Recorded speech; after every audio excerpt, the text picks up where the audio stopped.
everyone, and welcome to Unfiltered United, the show with just two teenagers who could probably manage the U.S. national team better than Jurgen Klinsmann. I'm Cal Friedman, and I am joined by my partner, the Chelsea, unfortunately, USA fan, and Bayern Munich fan, Kevin Fielder. I'm so mad at Klinsmann. Yeah, we'll let you release some of that reaction a little later. But today's podcast, we're going to be talking about obviously the international break that just happened. We're also going to break down some of the MLS semifinals because it's massive for us, even though both of our teams didn't make the playoffs. We're gonna playoffs. You talking playoffs? That was totally worth it, and I don't care if I just interrupted. It's a massive weekend all across the world for soccer. We're going to be predicting some of the best games, and we're going to be recapping our best Premier League 11 for this entire season so far. Obviously, it could change. We'll do updates on it at every international break. But so far, Kevin, are you ready? Well, I'm as ready as I will be, so sure. Okay, well, I'm going to go to the bathroom real quick. No, okay. All right. So, you'll have to get that if you were more of an insider on this. But anyways, so let's get into this. Let's start with the international break. And first thing we have to talk about, one of the first games in the international break, Brazil handing it to Argentina. 3-0 at home, thanks to goals from Coutinho, Neymar, and Paulinho over Argentina and Messi, who did nothing the entire night. I'm pretty sure I didn't actually watch the game. I was at a hockey game. How loyal of a soccer fan, am I right? Yeah, totally. Hey, you were at that game too, so shut up. No, okay. All right. Yeah, obviously, we got to see Jason Demers score twice, so all of it. Yeah, sorry. Okay, so Brazil were knocked out of Copa America very, very early this past summer. But with this 3-0 win against Argentina, do you think Brazil are finally back? See, I don't think Brazil was ever gone. Just because they got eliminated early doesn't mean that they're not the same team that we expect from them. I mean, they're arguably the best South American team besides, I'll give it, Argentina, but that's because they have Messi. I mean, with the amount of players that they have, there's no surprise that they're back, as you'd call it. Well, I mean, people really thought they were back after they lost 7-1 to Germany. But we were talking about bats. We're thinking, Brazil haven't won anything in a while. They haven't gone. I mean, I think, they came fourth in the World Cup that they hosted. They really haven't won a World Cup in a while. I think they're back. I think Coutinho and Neymar are great. I think they've never really had that striker, but I think Neymar can become that striker, even though that's not where he plays when he plays for Barcelona. He's a very good player, and I feel that Brazil ultimately are back. Okay, second off, we do have to talk about England, because what's soccer without a bit of controversy, as they'd say in England, with Gareth Southgate managing his first couple of games as England manager, taking over from Sam Allardyce, thanks to his third-party ownership scandal. And I gotta be honest, I love him. I love a lot of managers, but he led England to a 3-0 win over Scotland, which a lot of people saw coming. And then they played pretty well for like 89 minutes of that Spain game, and then collapsed and drew 2-2. But, however, England, terrible end of Euro 2016. They were expected to win that group. They didn't. They lost out to Wales. No shame. Then they lose to Iceland. I mean, one of the bigger upsets of the season, which both of us called, so props to us. But England, they're pretty much obviously going to make the World Cup. But how far do you think they can go in the World Cup is the question, just disregarding no matter what group they have. See, I'm still concerned about Gareth Southgate, because as good as he's been as good as he's been, he's only had, 2 games, and one of them was against Scotland, so it's not really impressive. I mean, I think the talent is there, and in 2018 the talent will still be there, but I don't know if they can make it past maybe the top 16. I don't really know, because you look at the teams like Brazil, who will obviously be good, Argentina, you have teams in Europe that they probably can't beat. Europe's now a national team. World Cup hockey. The entire thing combined. That's fair. No, but you look at it, I don't really know where we can really look at them and say they have a solid. They have the framework in place. They've got plenty of attacking options, plenty of midfield options, plenty of defense options. They've got options, but I don't know if they can beat a team like Germany yet. I don't know if they can even beat a team like Wales yet. As crazy as that sounds, I think Wales is just a better team right now. I mean, yeah, they did beat them in Euro 2016, but albeit that was in a 90th-minute winner thanks to Daniel Sturridge. My opinion about this, I have no idea. But in terms of World Cup performance, Jamie Vardy's celebration against Spain and do this. I'm frozen. Okay. I don't think they're very good. I think... Wait, I didn't get the memo that we were doing a mannequin challenge. I'm sorry. I should have told you that. But, anyways, England obviously have a bunch of players, but can they put it together? I have no idea. They seem to never be able to put it together. They couldn't put together that golden generation with Steve McLaren. He obviously couldn't even get them to the tournament. Roy Hodgson didn't work. It's been rough for England. Do I think they can turn it around under Southgate? I have no idea. I have no idea how much these players will grow, but we really have no idea. All right. I'm actually really worried because if Gareth Southgate is as good as we all maybe think he is, this could almost be bad for England because they're in over their heads. Yeah, maybe they're in over their heads a little bit. Yeah, that's England. But okay, sorry, we're obviously Americans, so we know nothing about football or soccer. We know nothing about soccer. Oh, right. Come on, what's called soccer? No, I don't care. All right, let's talk about some actual soccer. Oh, do we really have to? Yeah, we have to. USA losing 2-1 to Mexico. And then, do I have to mention the Costa Rica game? Yeah, I do, unfortunately. 4-0. Klinsmann happened. Jurgen Klinsmann finally happened. And Kevin, I'm going to give you this minute. I'm pretty sure that everyone's going to be looking forward to this. Kevin, you have a minute. Rant on Jurgen Klinsmann. Okay, so as Cal knows, I've been a huge unsupporter of Jurgen Klinsmann for quite a while. I've never liked him. I never thought he was the manager to help USA. And I think these past two games is way too obvious here. 4-0 against Costa Rica is not even understandable. They have barely any attacking options besides, Joe Campbell? Joe Campbell. Yeah, we're the better team in almost everything. And if we're losing 2-1, it's understandable. If we're losing 3-2, it's understandable. But we should be winning these kind of games. And then against Mexico, embarrassing. To watch that game and sit here and wonder why we're playing the 3-5-2 is embarrassing. We've never played the 3-5-2 before. We've had success as a 4-4-2, yet we're trying to switch things up when we've never played an actual game with it.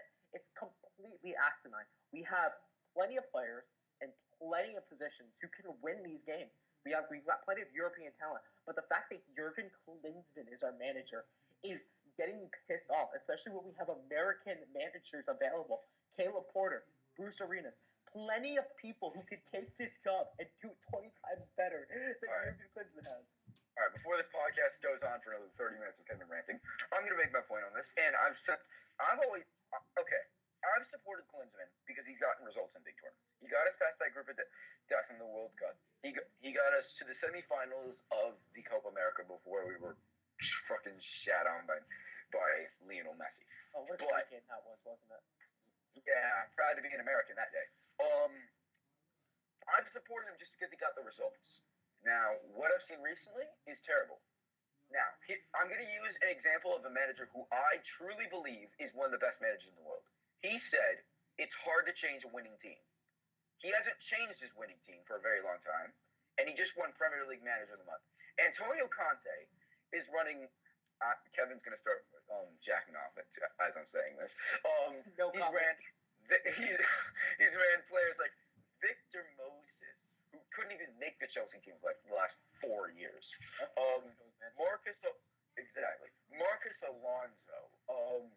You're running with players. Pedro, these players were terrible last year, and this 3-4-3, which all I've ever seen from it is terrible because when I try to use it in FIFA, I can never play with it. But then Conte's like, I'm gonna do it. Haven't conceded the entire month. Scored like 20 goals. I mean, like, give or take a couple. That kind of hurt. Give or take a couple. But that's what I'm saying. That's what Klinsmann doesn't live with that. Klinsmann changes the team whenever the fuck he wanted. That's what he did. I remember specifically in the World Cup, Jermaine Jones did not start in that game against Belgium when he started the entire group stage. Why? He wasn't playing bad. He was one of our better players that tournament. And he has to change him out for defensive midfielder, which is such a vital position because it's just one of those big positions on the field. You got a bunch of good players who can do it well. Jermaine Jones was doing it fine for us, and he tries to change it, and our whole defense looks terrible, and Belgium laid us up. Luckily, Tim Howard was there, but we nearly lost. We did lose, but we nearly got. We did lose because Chris Wondolowski doesn't know how to hit a wide open net. But go ahead. We would have lost that game like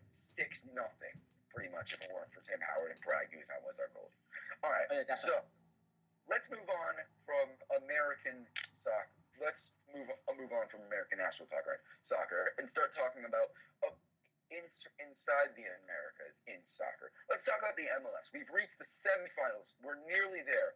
The only 4 teams left out of the 20 that started: Seattle, Colorado, and the 2 Canadian clubs, Toronto and Montreal. Now, let's talk about these 2 legs because the first games are on Wednesday. Let's talk about the Eastern Conference first. It's a big matchup up front that everyone who's a big fan of the MLS will love to see. It's Didier Drogba versus Sebastian Giovinco. One, a European legend who has won Champions Leagues and many competitions for Chelsea.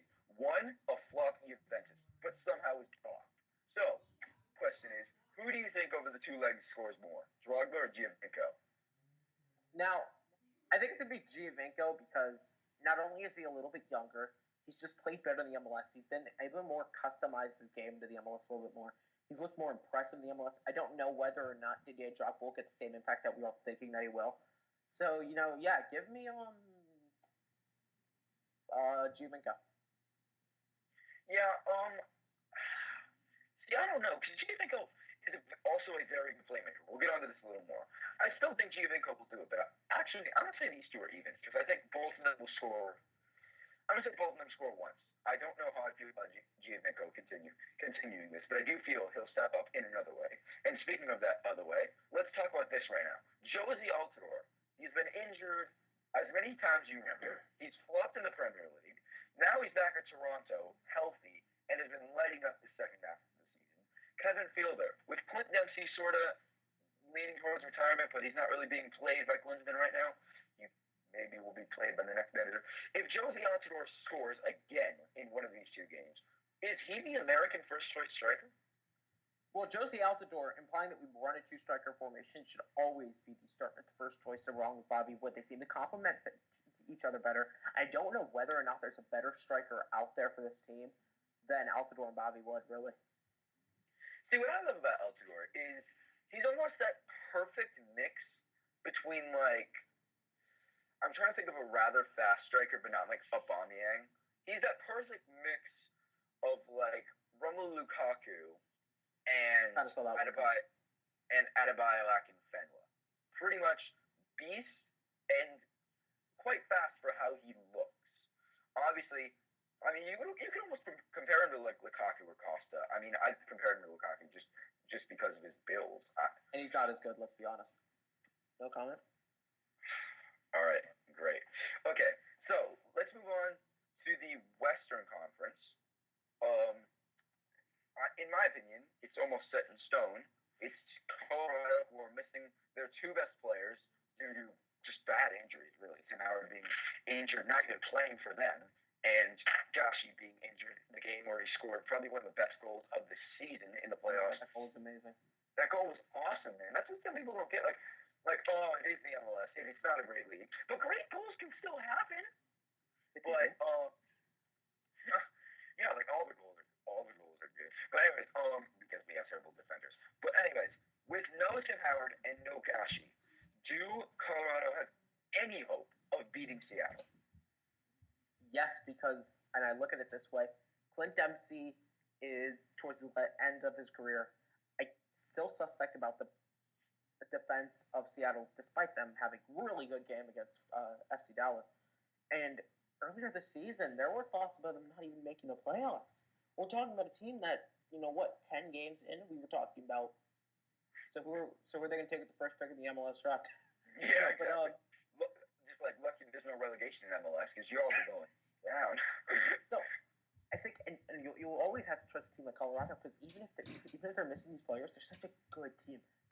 I'd argue that they're deep. So I think there's hope, but I think there's minimal. Yeah, I'd say personally, this could come back about me, but I think it's set in stone that Seattle are going to move on, really.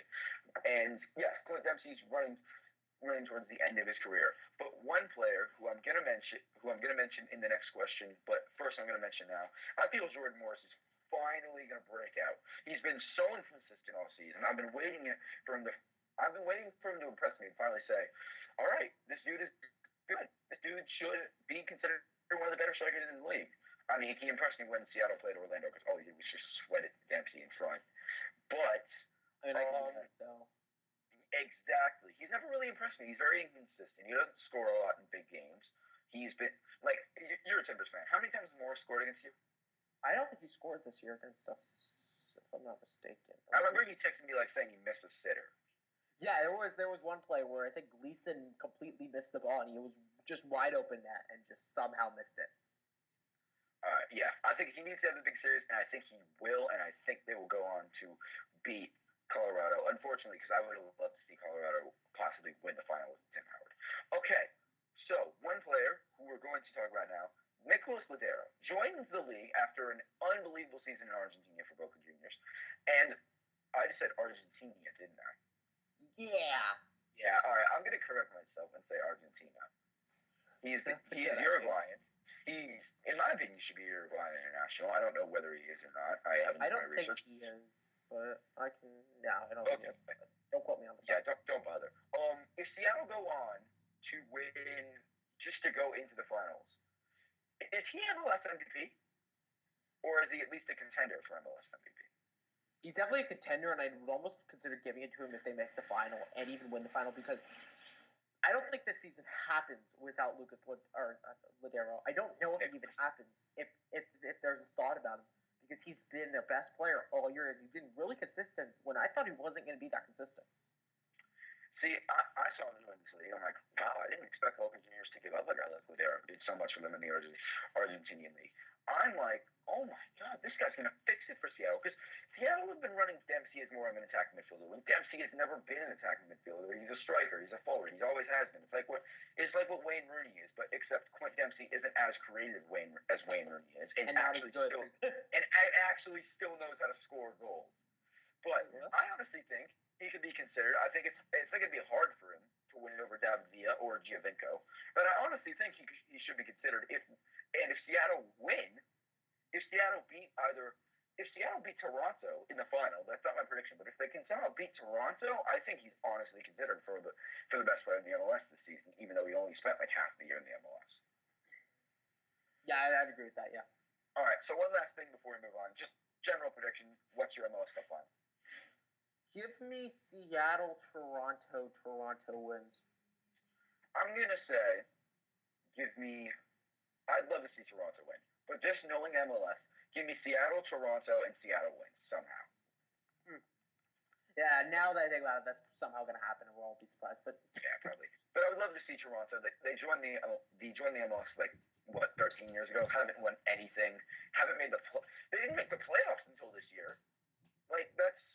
It's sad. They were basically the Cleveland Browns of MLS until this season. No one's the Cleveland Browns of the MLS, because the Cleveland Browns can't win games. Okay, more the Oakland Raiders, because the Oakland Raiders haven't done anything for a while. All right, so let's move into more predictions. Let's move into a segment that I like to call Five Aside. Now, what we're going to do is we are going to predict the games for the best 5 teams across the world this weekend. So, first off, we're going to take you to Italy, where it's the Milan derby at the San Siro, as AC Milan hosts Inter Milan, who have just got rid of Frank de Boer. Mauro Icardi's in good form. Meanwhile, on the other end, Gianluigi Donnarumma, unbelievable this season so far. They're not playing with any European competition. Kevin, what's your pick? Win, loss, or draw for either? Give me a Milan win based off consistency and... Wait, which Milan? Let's just clarify. Which Milan? Okay, AC Milan. Because I don't know whether or not Inter will be able to recover after firing their manager just a couple weeks ago or something. Not even. I think it's been 2 weeks. I think they fired him after the Southampton loss. I'm gonna say draw here, because I'm not really sure. I think Mauro Icardi's been awesome, despite the fact that half the fans fucking hate his guts because of how he's the captain. He's had to apologize more times than me. And I apologize a lot. You ask anyone who knows me, I'm way too apologetic. But I think this game is going to be a draw. I think Icardi will score. I'll bet my money on that. And I think that AC Milan will dominate. But I'm feeling a draw in this game. I don't know why. I'm just feeling it. All right. So let's move in from Italy. Let's go to the Turkish league, where it's 5th place Fenerbahce taking on 3rd place Galatasaray, who are both trying to catch Istanbul at the top of the table. Kevin Fielder, what is your prediction? I'm going to go draw here because this game is always a good game. It's always going to be a good game. And I don't know whether one team has a significant edge over the other where I can give them the win. See, that's the thing about soccer, though. You don't really need to have an edge. You can just get one lucky shot in, and you can win. That's pretty much what happened from Everton and West Brom last season, where Everton had 36 shots and West Brom had 4, and guess who won the game 1-0? Roberto Martinez! Yeah! Ronald Koeman, please do not lose to Swansea tomorrow. Please. Please do. Please do. I so want to see this reaction. Please do. Like, don't get me wrong. It'll be like, who cares? Bob Bradley got his first win as an MLS manager, or as a BPL manager. But like, no, fuck that. Everton just lost to Swansea. All right. So, we're getting off topic here. I'm going to say Galatasaray win 2-0. I'm throwing it out there. I think they've always been a very good team. I think last year... strategy, Cotton. I think last year was sort of an off year for them, and I think they can come out and win this game. Okay. So moving in to another game, finally we're going to start talking about the Premier League before we go into our Premier League five-a-side. Man United hosting Arsenal, between two teams who have gotten off to, well, one team who's still off to a shaky start, and the other team who got off to a shaky start, but now all of a sudden have recovered in Arsenal. Kevin Fielder, what's your prediction? I'm going to go Arsenal win because I don't know whether or not United are able to recover this certainly. I mean, their one win, like the past 4 games, is against Swansea. I could beat Swansea. So it's not really that difficult. And I don't know whether or not they're able to beat arguably one of the best defenses this year in Arsenal. Yeah, they have 2 wins in 5. I'll say that because they lost to Chelsea, they beat City in the Cup, they drew Burnley, lost to Fenerbahce, and then beat Swansea. It's a big day for Zlatan Ibrahimovic. He scored twice last game against Swansea. He's been very on and off this season. It's also a big day for Paul Pogba. He needs to prove himself. This is the game he needs to prove himself in. Do I think he'll prove himself? No. Let's be honest. Do I think Zlatan can prove himself? No. I think Pogba has a better odds. Give me, just because it's Jose Mourinho, give me 0-0. Give me 0-0. I feel like it's going to be a battle of the goalkeepers between Cech and De Gea, and I think there will be a couple of nice saves in this, but otherwise I think it will be sort of a standstill. All right, so 2 big rivalries are what we have left. First off, you're a little biased towards this game, but I'm still going to give it to you. Dortmund versus Bayern. Marco Reus was just declared out for Dortmund today. Kevin Fielder, who do you think can win this game? Okay, so this isn't even biased, but I think it's expected after Marco Reus was announced out. Give me a Bayern win 2-0. I think Bayern this year, off to shaky starts at times, but they've been able to really recover often. Champions League, they've looked crisp. They've got arguably the best starting 11 in the world. Arguably.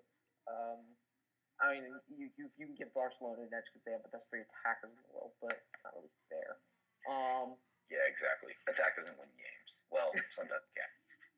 If you're Barcelona, can. But yeah, give me a Bayern 2-0 win.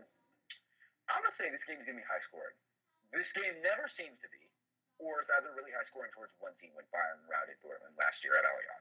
I'm gonna say 4-3 to Bayern. I think it's gonna be a fun game. Aubameyang's been hot. I think he'll bag 2. I think Lewandowski's been hot. I think he can also bag 2. I think I really didn't come prepared for this, did I? I think, just knowing you, Joshua Kimmich's been on fire this whole season. I think he'll bag 1. I hope Christian Pulisic bags 1. And then, I don't know, I just want to imagine the scenes of Matt Hummels scores against his former club. I just want to see that happen. I think how much Bayern wins this game is depending on how they set up their starting 11. Because they've had a couple different starting 11s this year. And if we're starting Robin, I say we're as a Bayern fan, but if Bayern's starting Robin, I think this game could be very high scoring. All right, I would like to see that. And then finally, in my opinion, biggest game of the weekend. I'm definitely going to try to watch it. I'm going to take some study time out of it. All right, Atleti hosting Real, the Madrid derby. I think it's the Madrid derby. I don't know. They probably have a different. We'll call it that. We're going to call it the Madrid derby because I hardly know Spanish. Real Madrid have been shaky this year. Ultimately, they are still, I believe, top of the league in La Liga. Atleti have been even more shakier in the league. However, they've been better in Champions League. Kevin Fielder, how do you feel about this game? Well, just an update. It's called the El Derby Madrileño. I mean, I'm in Spanish once, so I don't know if I probably butchered that more than like a butchers me. But I'm going to go with the Real Madrid win, and I'm going to say, bold prediction, Ronaldo does not score. Benzema does not score. I don't know if he even starts. Does he start?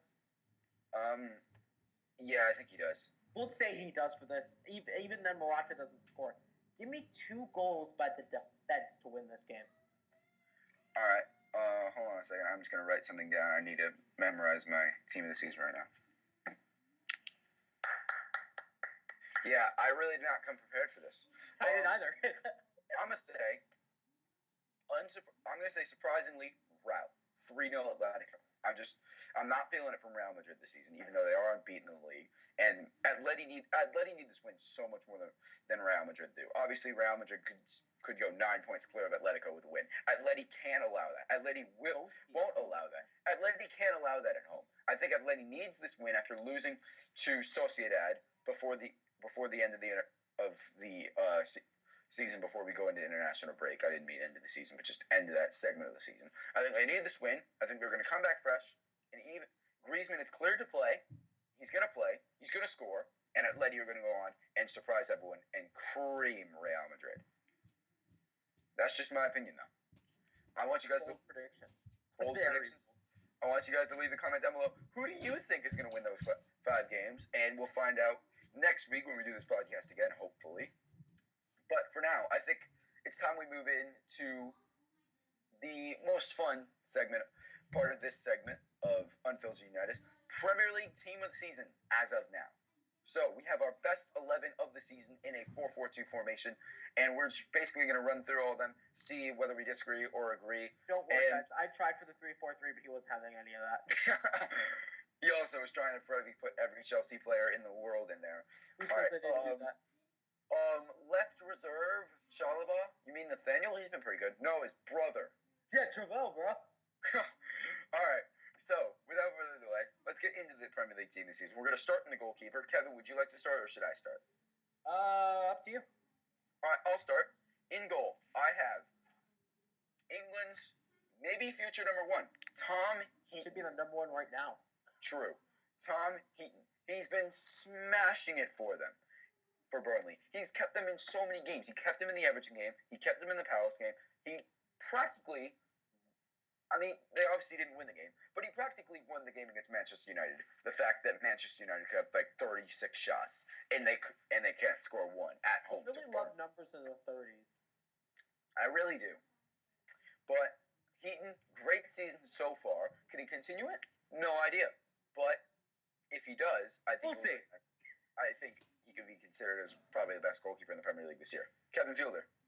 All right, so a little biased, but not really. I mean, we're going to have the clean sheet leader in the Premier League this year, and albeit a lot of them were in the month of October, December area. Okay. But I totally just missed November in that statement. But I think Thibaut Courtois has 2 more clean sheets than second place in Hugo Lloris, has made great saves, and albeit a lot of defensive help, I think he's arguably been at his best this year. In the past couple games, he had a couple shaky starts here and there, but that was against Arsenal when they were really hitting for him. And I think this new formation all year is really going to help him out. I mean, obviously, I've always felt up until this year that Thibaut Courtois has been a little overrated. I still think he's a great goalkeeper, obviously, but every time the FIFA ratings come out, I'm like, is he really 89 rating after last season? When you guys win the league, is he really 88 rated?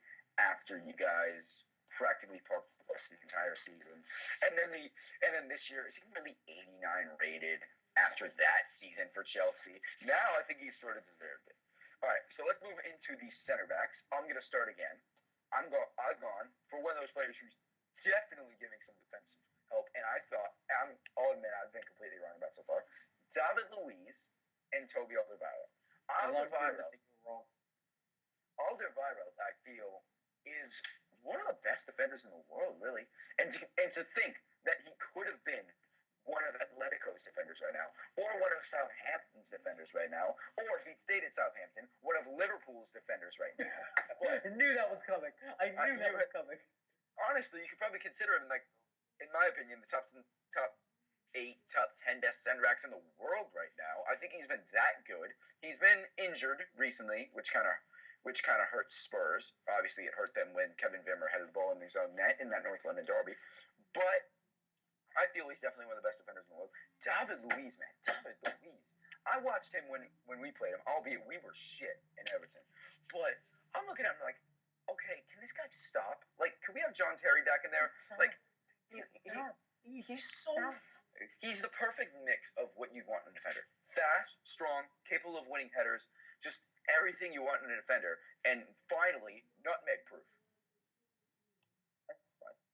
All right, you're up. Who do you have? So I also have David Luiz in my team this season because he's been so good this year. He's been good not only in getting the ball up the pitch, but keeping the defense stable. He's had a kind of rough start this season, but after that, he's been arguably the best center back that the Premier League has seen in 2 seasons almost. I mean, that's close to call because Leicester's 2 center backs last year. They won how many games? 1-0 towards that last stretch of the season? Yeah, but it just seems every time the ball gets to David Luiz, he's just able to get it out. And no matter where the angle is that he's in, he's just able to get it out. My other center back is kind of a surprise one if you want to consider it. I have City's center back, Nicolas Otamendi. He's been very good this year. I mean, in 8 appearances, has 7.61 average rating, and has won 3 aerials, almost 1 per game. I mean, this guy has been amazing this year, and I don't know if he can really even calm it down. He's just been so consistent as well. Yeah, he's finally rewinded back to the Valencia days before last season. But then again, a lot of City players were bad last season. Let's move into the fullbacks real quick. I have 2 shockers, actually. Someone who I never would have thought I'd been calling a fullback until this season, James Milner and Antonio Barragan. You look at Milner, he's a leader with that team. He's always been a leader with that team. He's alongside someone else who may be in my team this season last year as one of the 2 leaders at Liverpool. He, obviously, I'm not going to go into account and saying he has the most goals as a defender because he scored all his goals from the penalty spot. I'm not going to go into that, obviously. Yeah, I can do that. Yeah, exactly. Any one of us can do that. But I feel Milner's been great. He can set up the assists. He's a very good player. I'm surprised that England didn't play him at all during Euro 2016. Antonio Barragan actually is 3rd in the Premier League in tackles. Boro have had a quietly solid at times, quietly loudly bad defense. They've been inconsistent. They've dropped a lot of points recently, but they look on the up and up after that draw against Man City, albeit they pretty much grinded that game out and drew it in the 90th minute. But Barragan's been a very good defender if you look at the stats. Who do you have as your 2 fullbacks? I also have James Milner. I mean, when I wrote my Euro 2016 article on players that you should watch for during Euro 2016, I had James Milner there because I expected him to play almost every game. He obviously didn't, and my prediction was wrong. But this year he's been so consistent. He's been, he's just been that good. He's been that much better than he has in previous seasons, and it almost seems like his position now is left back and not midfield. I know that's how it feels, unfortunately. Unfortunately, but other position is, or my other one, not other position, is another English right back. Well, not another English right back, but another English man in Kyle Walker. He's been very good this year. He's had a couple assists. He's been such a main staple for Tottenham for years. I'll say he had a decent Euro 2016. I'm not saying he had a great Euro 2016, but he had a good one. Not great, not amazing, but good. Gets the job done. Gets the job done, and this year he's been even more serviceable. I arguably think he's been the best right back we've seen of him this season. Yeah, that's what I really feel about fullbacks. You just need someone who gets the job done, and your team turns into really good. If you have a world-class fullback, then great, you're fucking good. Don't worry, guys. I thought about putting Marcus Alonso, Victor Moses, but Cal stopped me. Okay, so let's move into the midfield. Do you want to do all 4 midfielders at once, or 2 center mids and then 2 wide players? Let's do it all at once, baby. All right, 4 at once. You go first, because I've gone first for everything. Okay, so we're going to go left mid. We have Eden Hazard. I don't think there's any surprise here. I don't know if there's anyone else who could put there. You don't even need to explain it. Player of the month. Peace. Center mid, I have the assist leader in the Premier League, Kevin De Bruyne. He's been so good, and kind of makes me wish Chelsea still had him, but God dang it, Mourinho. Thanks, Jose. Love you, Jose. Not really. I think he can definitely continue to pace the amount of attacking options they have, and I'll give him that every day of the week. My other center mid, Philippe Coutinho. He's more played as a striker this year now. Yeah, he's played more on the wing. I don't know. It's how he's just played everywhere. It's how Jurgen Klopp runs it, to where he's got three up top. He's got Firmino, Mane, and Coutinho, sort of all wherever they are, just jumbled it together. Yeah, exactly. They have been free roam. They just speaking of Sadio Mane, I have Sadio Mane as my right mid. I think he 6 goals this year or something. He's been very good. He's been even just from the beginning, and he's proving me wrong. I thought he was not going to have that great of a year this year. All right, so my four in midfield. First off, left mid. Let's just keep it obvious here. Eden Hazard. You can't. What a surprise! I know. Oh man, I could have said Yannick Bolasie, but I just didn't want to. All right, obviously Eden Hazard has torn every team apart, especially Everton, but pretty much every team apart this season. We're gonna switch it to the other flank, and I'm gonna go away from Sadio Mane because I've sort of realized, he's sort of been in big games. He had the goal in the Manchester United game. He didn't do much, or not the Arsenal game. He didn't do almost anything in that Manchester United game. He's been on and off. So I'm going to reward it to Heung-min Son instead. Was Player of the Month 2 months or 3 months? 2 months ago. He gets the nod over Raheem Sterling and obviously Sadio Mane. He's had a breakout season. He's reminded people what he could do at Leverkusen, which he couldn't really do last year because he sort of had a hard time working his way into that Tottenham starting 11. 2 center mids. 2 Liverpools, unfortunately. Felipe Coutinho, can't get more obvious than that. Very good. Could be moving to Barcelona. We don't know. And then next to him, I have someone who a lot of people could surprise me about. I've always liked this player since I've started watching soccer, since I've started really paying attention into soccer. Sure, you have.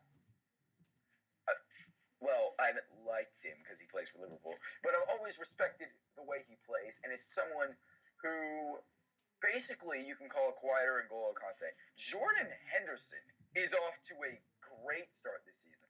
There were Liverpool fans who were like, why is this guy captain? Why do we have him? He's ran the most yards in the league. That's obviously what Klopp's done with that training. He has single-handedly pretty much bossed that midfield for Liverpool. And it's someone they need, because it's someone they need to transition defense to offense. Henderson does that. Take a look at this. This is the field. Henderson's here. 3 attackers are here. Henderson, this is the goalkeeper. He goes all the way here. Then once they clear it, he's all the way down here. He's been so good this season, and it blows my mind that Liverpool fans were like, oh, why do we still have him? He's not that good. He's been great this season, in my opinion. Okay, so finally, 2 strikers. Who do you have? I don't know if you can't call these surprises at all. Diego Costa, top scorer, consistent. Don't really think of anything else. No red cards this year. Kind of surprising. I'm going to chime in right there and say, I also have Costa. I don't really need to explain anything. And my other one is 8 goals in 8 games, or 9 games, I believe. Sergio Aguero has been so good. I believe he was benched this year by Guardiola, in the Champions League. At one point, but no one's surprised. Guardiola benches anyone he wants.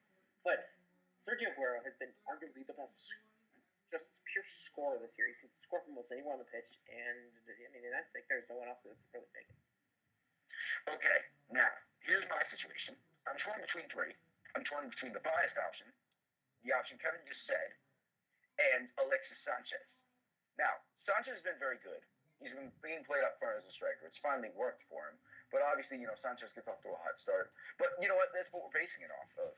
I'm actually, just to disagree with you here, I can't really say Lukaku, can I? He's been very good, but I think Sanchez has been better. He's been all around a great player for that team. He takes free kicks, even though Ozil's mostly done that. He's setting up the assists. He's getting the goals. He's had some great crosses this year. He's also had some great finishes with his head, with his left foot, with his right foot, with anything. He's been a great player this year, and ultimately, how did Barcelona give up on him? It's still a question I ask today. Obviously they do have Luis Suarez, Neymar, and Messi, but you gave up on a player like that, man. that hurts. That doesn't hurt as much as Jose Mourinho giving up on Kevin De Bruyne and Romelu Lukaku. Just wanted to throw that in there because we pretty much both hate Jose Mourinho. All right, so that's going to end the first edition of Unfiltered United. I hope you guys have enjoyed. Of course, stick around the Unfiltered Sports Podcast Network for more podcasts coming in the future. Get it out. I know I have to. I don't know whether Scott's here. If Scott is here, please say hi. Yes, he's here. Scott, you have something to say. Say it, please. Hold on. Oh, he's got to get him ready. Make sure to stay around and come back to the Unfiltered Sports Podcast Network for so many more different podcasts. Because as Ilya, the great Ilya Brizgalov says, the sports world is such a humongous big, and we got to cover it all. Thank you, Scott. We're probably going to have some more podcasts, even recording tonight. And obviously, some more next week, hopefully 3-minute drill. We're going to be doing a new podcast tonight. We're hopefully going to be kicking off that. Didn't mean, no pun intended. We're trying to kick off the football podcast that we're going to call, but I think we voted on it, Excessive Celebration. I think we agreed on excessive celebration.